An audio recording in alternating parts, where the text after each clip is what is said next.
Hi hello నమస్తే welcome back to my channel ఈ తరం కోడలు కథ చాలా ఇంట్రెస్టింగ్గా ఉంది కదూ. ఆలస్యం చేయకుండా కథలోకి వెళ్ళిపోదామా మరి. అయితే 2 గంటలకు కలుసుకుందాం అన్నది. నేను లేచి గుడ్ బై చెప్పి నా గదిలోకి వచ్చేశాను. నేను మధ్యాహ్నం భోజనం ముగించుకొని ఎప్పుడు రమ్మని పిలుస్తారో అని 1:30 కల్లా సిద్ధమై కూర్చున్నాను. జంతు ప్రదర్శనశాల ఏమిటా, ఇలాంటిది ఎందుకు ఏర్పాటు చేశారా, అది చూసేదేమిటి, ఎక్కడ పడితే అక్కడ మనకు అన్ని రకాల జంతువులు కంటికి కాలికి తగులుతూనే ఉంటాయి కదా. ఇందులో ఏమైనా పులులు సింహాలు సర్కస్లోకి మళ్ళీ ఉంటాయా అని ఆలోచిస్తూ కూర్చుండగా సరిగ్గా 2 నిమిషాలు ఉందనగా బయటకు వెళ్ళడానికి సిద్ధంగా ఉంటే రమ్మనమని ఒక మనిషి వచ్చి చెప్పాడు. నేను రెడీయే అంటూ లేచి అతని వెనకాల బయటికి వచ్చాను. ముందు హాల్లో 10-15 మన దేశస్థులు, నాకంటే కొద్దిగా పెద్దవారు అక్కడ నిలబడి ఉన్నారు. వాళ్ళ మొహాలకేసి చూస్తే అందులో ఒక్కడూ తెలుగువాడిలాగా కనబడలేదు. నేను ముఖపరీక్ష చేస్తుండగానే గడియారము 2 కొడుతూ ఉండగా ఉదయం నాతో మాట్లాడిన మేనేజరు అమ్మగారు డ్రెస్ వేసుకొని నెత్తిమీద ఏవో రకరకమైన ఈకలు ఉన్న టోపీ ధరించి ఆ పైన పాదాల వరకు పెద్ద కోటు తొడుక్కొని చేతిలో కర్ర పుచ్చుకొని ప్రవేశించింది. ఆ కోటు చూసిన తరువాత ఇలాంటిది అందరూ వేసుకోవాలి కాబోలు అనుకున్నాను. నేను తక్కిన వాళ్ళని కూడా చూస్తే వాళ్ళందరూ కూడా తొడుక్కునే ఉన్నారు. అందరి కళ్ళు నా మీద పడ్డాయి. అది గ్రహించుకొని నేనిప్పుడే వస్తానండి అని గబగబా నా గదిలోకి పరిగెత్తి నేను ఆ కోటు తొడుక్కొని వచ్చాను. వెంటనే బయలుదేరాను. వీధిలోకి వచ్చేసరికి 10-15 మంది కూర్చోవడానికి సరిపడే కారు ఒకటి సిద్ధముగా ఉన్నది.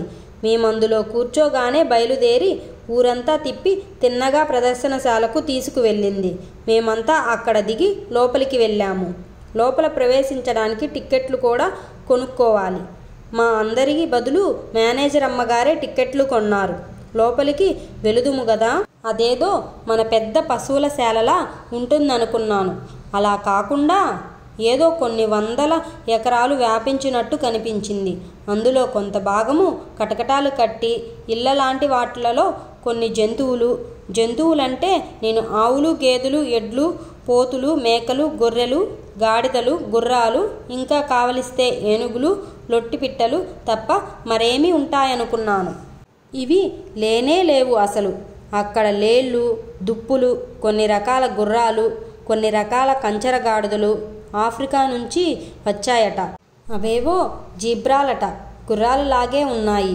ఎటొచ్చి ఒంటి నిండా పెద్ద చారలు, పెద్ద పులి చారలు లాంటివి కావడం. పెద్ద పులిని నేను చూడలేదు కానీ పెద్ద పులికి చారలుంటాయని పెద్దలు చెప్పడం. అది కాకుండా మా ఊళ్ళో పీర్ల పండుగలో పెద్ద పులి వేషాలు వేసేవాళ్ళు ఈ చారలు వేసుకోవడం ప్రత్యక్షంగా చూశాను. ఇక్కడే చారలున్న గుర్రాలు లాంటి జీబ్రాలు చాలా అందముగా కనపడ్డాయి. ఇంటికి వెళ్ళిన తరువాత అవసరమైతే ఆఫ్రికా మీదుగా వెళ్ళి ఓ జత జీబ్రాలు కొనుక్కొని 2 గుర్రాల బండి లాంటి దానికి వీట్లను కట్టి ఏ మెడ్రాసో తీసుకువెళ్ళినా జనమంతా విరగబడి చూసి సంతోషిస్తారు.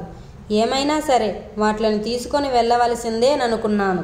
పందులు దేశవాళివి, అడవి పందులు ఇవి కూడా మామూలు వాటిలా ఉన్న నోట్లో పైకి కనపడుతూ 2 పెద్ద కూరలతో ఉన్నాయి. వీటికంటే చాలా చిత్రమైనది అందమైనది భయంకరమైనది పంది జాతి కంతటిలోకి శిరోభూషణమైనది ఆ జాతి కంతలోనూ చిన్నది ముళ్ళపంది కనపడ్డది. ఏమి చిత్రముగా ఉన్నది. దాని ఒంటి నిండా నలుపు తెలుపు రంగులో 6 అంగుళాలో 7 అంగుళాలో పొడవు గల వాడి అయిన ముళ్ళు సూది మోపడానికి వీలు లేకుండా శరీరం నిండా ఉన్నాయి, ముఖం మీద తప్ప. ఇవన్నీ పుట్టుకతో ఉంటాయా, లేకపోతే తరువాతను ఇలా మొలుస్తాయా, లేకపోతే చూసే వాళ్లను గమ్మత్తు చేయడానికి ప్రదర్శనశాల వాళ్ళు ఈ ముళ్ళ తొడుగు ఏదైనా తొడుగుతారా అని ఆలోచిస్తూ ఉండగా మాతో కూడా ఉన్న ప్రదర్శనశాల తాలూకు మనిషి కటకటాల మధ్య నుంచి కర్రతో ఒక దానిని పొడిచాడు. దానికి ఒళ్ళు మండి అమ్మ వెధవా ఉండు నీ పని చెబుతాను అన్నట్లుగా ఒక విచిత్రమైన శబ్దము చేసి వాడి మీదకు ఉరకబోయింది. చిత్రమేమంటే ఆ క్షణంలో మనకు గరి పొడిచినప్పుడు మన శరీరం మీద రోమాలు నిలబడ్డట్లు ఈ పంది మీద ముళ్ళన్నీ టక్కున లేచినాయి. ఆ స్థితిలో ఇది ఎవరి మీదైనా పడితే ఇంకేమైనా ఉందా అని అనుకుంటూ ఉంటే అప్పుడు ఆ మనిషి ఉపన్యాస ధోరణిలో వీని సంగతి అంతా చెప్పుకు వచ్చాడు. శత్రుబారి నుండి తప్పించుకొని బయటపడడానికి ఆత్మరక్షణ కోసము పరమాత్ముని మహాప్రసాదం ఇది అని నాకేసి తిరిగాడు. నేను అనాలోచితంగా మరి తక్కిన జంతువులకో అన్నాను. వాడొక్కసారి నాకేసి తీక్షణంగాను ఆ తరువాత కొంచెం జాలిగాను చూసి ఏ జంతువుకు తగిన అవసరమైన రక్షణ శక్తి వాటికి తగ్గ రీతిగా దైవం ఏర్పాటు చేస్తాడు అన్నాడు. మా మేనేజర్ అమ్మగారి ముఖంలో మందహాసము కనిపించింది. మేము ముందుకు సాగాము. ఇక కోతులు కొండముచ్చులు ఉండే చోటుకు వెళ్ళాము. చిన్న పెద్ద కొన్ని వందల రకాలు కిచకిచలాడుతూ పళ్ళు ఇకిలిస్తూ మాకేసి తమాషాగా చూస్తూ ఎగురుతూ ఊచలు పట్టుకొని పైకెక్కుతూ మళ్ళీ కిందకు దిగుతూ వాటిల్లో అవి ఆడుకుంటూ ఎంతో తమాషాగా కనపడ్డాయి. ఇతర చోట్ల అన్నిటికంటే ఈ కోతుల దగ్గరే జనం ఎక్కువగా మూగారు. వచ్చిన వాళ్ళందరూ ఆడ మగ పిన్న పెద్ద అందరూ కూడా వాటి కోసమని ఏవేవో కాయలు గింజలు పళ్ళు కొని కూడా తెచ్చుకున్నారు.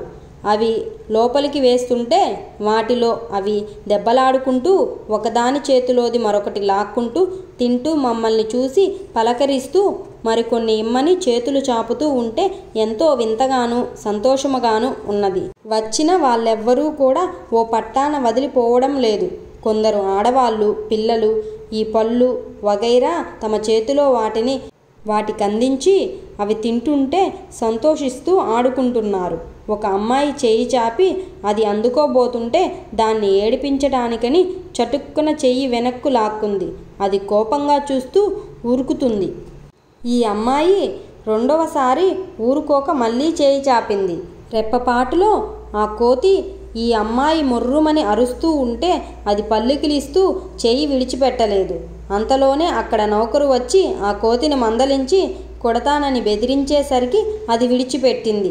ఈ గందరగోళము చూడడానికి జనము చాలామంది గుమిగూడారు. వాళ్ళల్లో వాళ్ళు నవ్వుకున్నారు. ఈ అమ్మాయికి సానుభూతి చూపించారు కొందరు వెళ్ళిపోతూ ఉన్న మరికొందరు స్త్రీలు అక్కడే నిలబడి లోకాభిరామాయణం చెప్పుకుంటున్నారు. పంజరానికి దగ్గరలో ఒక లావాటి మనిషి కొంచెం వయసు మళ్ళినదే తల చేతులు ఊపుతూ ఏదో ఉత్సాహంగా కబుర్లు చెబుతోంది. మేమింకా ముందుకు వెళదామని బయలుదేరాము. పంజరం ఊచలు పట్టుకొని లోపల ఉన్న ఒక కోతితో చాలాసేపటి నుంచి ఆవిడ అభినయం చేస్తూ ఉపన్యాసము వింటూ పల్లుకిలిస్తున్నది. ఆవిడ సంభాషణ హడావిడిలో చూసుకోకుండా తనకు తెలియకుండా పంజరానికి దగ్గరగా జరిగింది. ఆ కోతి రెప్పపాటులో ఈవిడ నెత్తిమీద టోపీ అందుకొని లాగింది. మొర్రో మంది ఈవిడ. అందరూ నిర్ఘాంతపోయి చూస్తున్నారు. ఆ టోపీతో పాటు ఆవిడ నెత్తిమీద ఉన్న కృత్రిమ కేశాలంకరణ కూడా ఊడి వచ్చింది. ఆవిడకు ఆపుకోలేని దుఃఖము వచ్చింది. ఒళ్ళు మండి తన చేతిలో ఉన్న కర్రతో ఆ కోతిని కొట్టబోయింది. కోతి నవ్వుతూ లోపలికి తప్పుకుంది. ఎటొచ్చి కటకటాలలో నుంచి ఈ టోపీని లాగలేక అక్కడే విడిచిపెట్టింది.